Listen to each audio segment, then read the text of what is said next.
Welcome back to our 10-part series on calculating the economic and environmental cost of Bitcoin. I'm your host Tass, and today we're talking economics. Organizational decision makers set their strategies in line with their firm's microeconomic, macroeconomic, and global competitive contexts. In the case of a Bitcoin mining firm, the context is as follows. The global macroeconomy, which is all other digital and non-digital assets and global fiat monetary systems. The macroeconomy, which is all other Bitcoin ecosystem members like exchanges and wallet providers, developers, etc. And the microeconomy, which is all other Bitcoin mining firms. The next 3 episodes in this series define the nature of competition within these 3 contexts and will assert that the nature of competition in the Bitcoin mining industry is perfectly competitive in the long term. This will lead into discussion on the strategic machinations of Bitcoin mining firms through comparison of empirical data and academic theory on firms in perfect competition.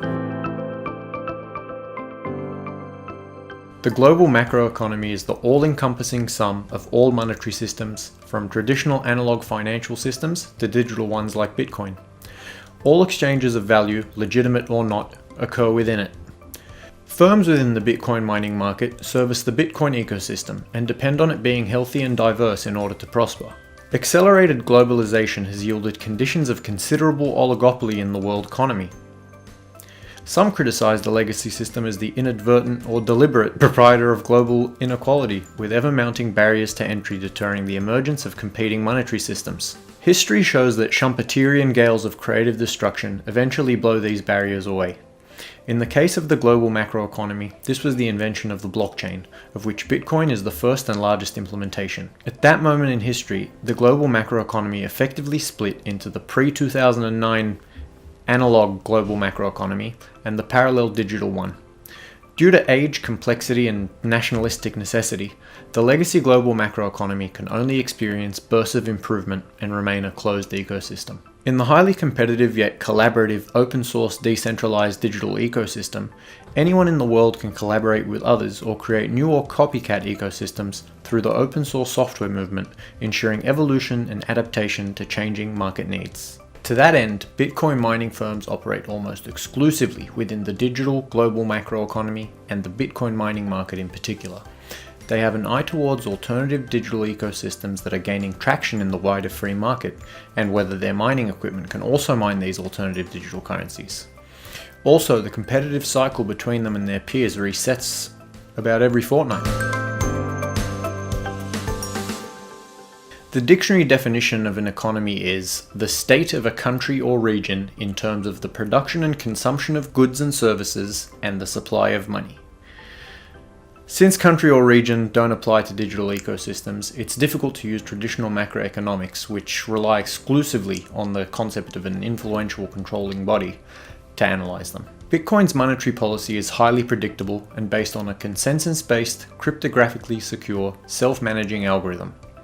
Bitcoin firms can move to the physical jurisdictions that provide them the best incentives, that is, low power, favorable business and tax laws, etc. In the legacy global financial system, this option is only available to large, multinational corporations, with most consumer-level participants lacking the mobility to move to the jurisdictions of their choosing.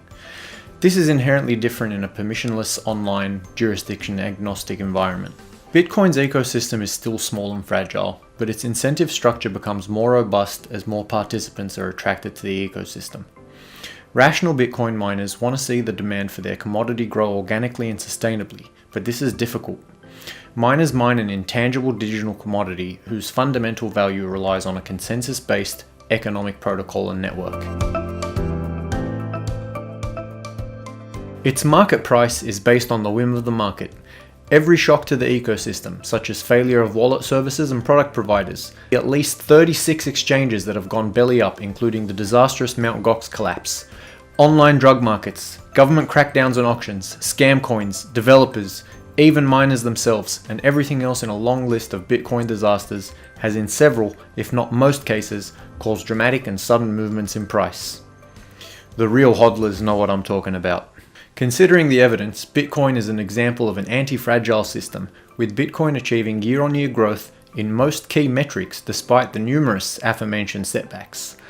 When and if the market becomes large enough to be less vulnerable to shocks, consolidation through means of integration and merger and acquisition activity amongst firms will be witnessed, as will be discussed in the next episode.